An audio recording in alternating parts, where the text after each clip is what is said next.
This is going to be a new series that I'm going to be doing where I'm going to review your favorite perfumes and I'm going to give you a little bit of like a perfumery aspect on the review. Now, I will only be doing this for the first episode and telling you about my credentials. I am not a classically trained perfumer. I am self-taught and I'm a scientist 9 to 5. I work in forensic chemistry and I am currently in the process of building my own fragrance brand, which is nearly launched, by the way. And I've been in the perfumery hobby for about 4 years now. So I've got a fair bit of experience. Anyway, without further ado, now the fragrance we're going to be reviewing today is Baccarat Rouge 540 from Maison Francis Kurkdjian. Now this is the Eau de Parfum version, not the Extrait de Parfum version, which in my opinion are different enough to be able to warrant separate reviews. Now, if you haven't tried this fragrance before, I'm going to give you a little bit of a rundown on the notes and give you an idea of what to expect. Now, where you look at the notes is going to tell you what to expect. The MFK website only specifies 3 notes, 2 of which are actually just aroma chemicals in the form of hedione and ambroxan, and it also includes saffron. If you look at Mecca, which is the only place where you can buy MFK fragrances in store in Australia, you've got jasmine, saffron, hedione, cedarwood, ethyl maltol, and ambroxan. However, if you want the most trusted resource, we go to Fragrantica. So this is the pyramid here. The top notes are saffron and jasmine. The middle notes are amberwood, ambergris, and hedione. And the base notes are fir resin, cedar, sugar, ambroxan, and oak moss. So what actually defines the fragrance? If I had to summarize this fragrance, I would do it into 2 chemicals, hedione and ethyl maltol. I know they make a big deal about the ambroxan, but I don't get it as much as I do the other 2 compounds. In a lot of fragrances, it is hard to identify, unless you have a really well-trained nose, the specific chemicals that they're using. However, it is pretty obvious here. Now, if you get an opportunity to smell some raw ethyl maltol, and you will smell Baccarat Rouge.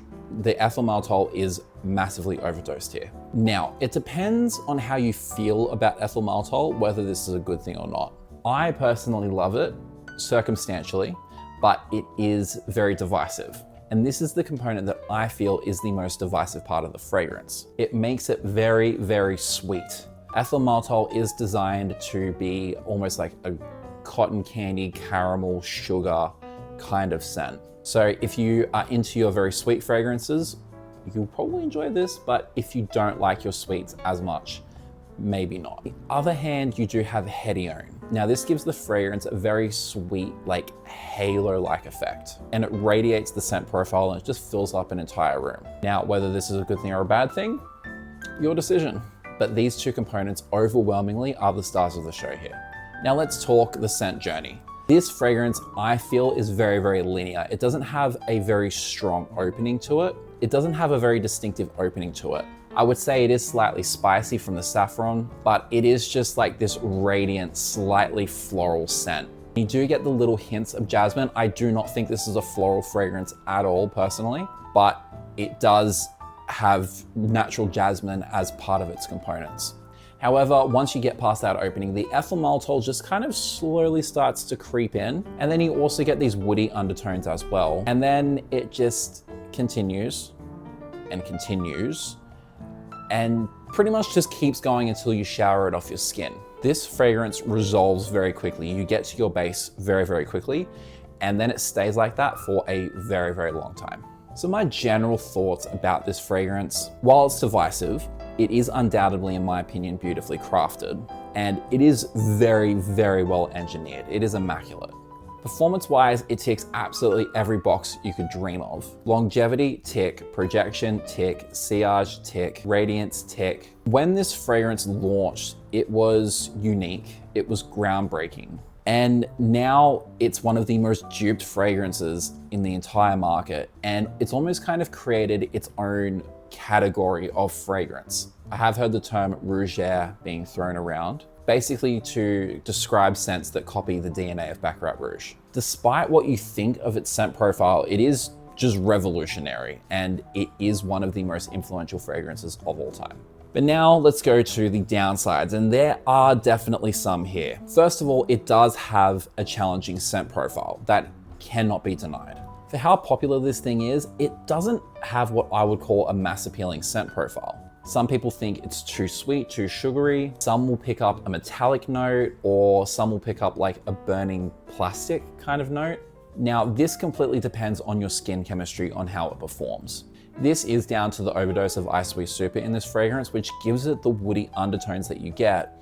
But Ice Super can be quite dependent on your skin chemistry for its scent profile. It does heavily react with the skin, and then it will change the scent profile accordingly. It works great for some, but for some others, not as much. For me, another con is I actually find that it's very easy to go nose blind to. People say that this fragrance isn't long lasting, and there'll be more on that. But in reality, they've just gone nose blind to the fragrance. This is because of the massive overdose of ambroxan in the fragrance. Ambroxan is so powerful, it can just dominate the entire fragrance and just overwhelm your olfactory senses. To your nose, it'll just drown out everything that's going on. And the more you wear it, the more likely it is to occur. You may not be able to smell it, but trust me, everyone around you can. One more con for me is the performance. Now, don't get me wrong, Baccarat Rouge is definitely a beast mode. Bloody hate using that term, but it is definitely a, as you would call it, a beast mode fragrance. And I actually think it is too much so. The projection this thing gets can actually be like invasive. And this thing will hang around on clothes for weeks after it has been sprayed. Now, if that's what you want from your fragrance, cool, I suppose. I don't need it to last that long, personally. I like to wear different fragrances, and if I'm wearing a jumper like 2 days in a row and I put Baccarat Rouge on the first day and I can still smell it over my next fragrance the next day, to me that's a little bit too much. I do think Baccarat Rouge is just so well engineered. I think it just takes it just a smidge too far. So what is this fragrance for? I would say it can be a good everyday wear if done in the right proportion. I would say honestly, like 3 to 4 sprays will get you what you need. Don't overwhelm everybody around you. When you go out, you can dose it up a little bit more. I do really like how versatile this fragrance is. I do feel like you could wear it any time of year, maybe just outside of like the hottest summer days. My general advice with this fragrance is it is not a safe buy. I personally don't even think you can try this thing in store. From my experience, when I first tried it, I sprayed it on my arm and I don't think I could smell anything for like 15 to 20 minutes. Like literally couldn't smell a thing. It took a bit of time for it to actually start developing in that ethyl maltol and all of that base to really come to the forefront. But when it did, oh my God, it was beautiful. I would not recommend trying this in store. I would say just get yourself a sample and try it out that way. Give it like a week or so, just really see how you like it. And if you do buy, even a 70 ml bottle might be a little bit overkill. A 35 ml bottle is probably a good place to start. I have got the 70 ml bottle and I haven't really used it too much because I'm in a phase at the moment where I don't like it as much right now. And that's the real possibility with Baccarat Rouge. You may love it at one point, but then there's a real possibility in like 6 to 12 months, you might not. And unfortunately, that's just the reality of your taste sometimes. It can change. My final verdict is it is a beautiful, well-crafted fragrance that is very divisive and you can get over it pretty quickly. Now, would it be a review if I didn't give it a score? Well, we're gonna give it a score. For both scent profile and performance, I have 2 scores out of 10. And then for others, I have 2 scores out of 5. And I can also give bonus points if I see fit. For the scent profile, for the opening, I'm gonna give it a 6. For the dry down, I'm gonna give it an 8.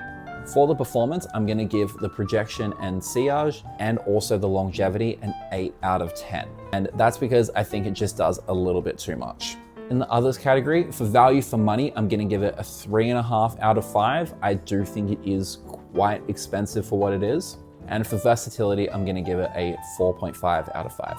I'm also gonna give it a bonus point for its uniqueness and just how much it has revolutionized the fragrance game. So my final score for Baccarat Rouge is 39 out of 50, which on our rolling leaderboard leaves it in first place. This is the first review we've done.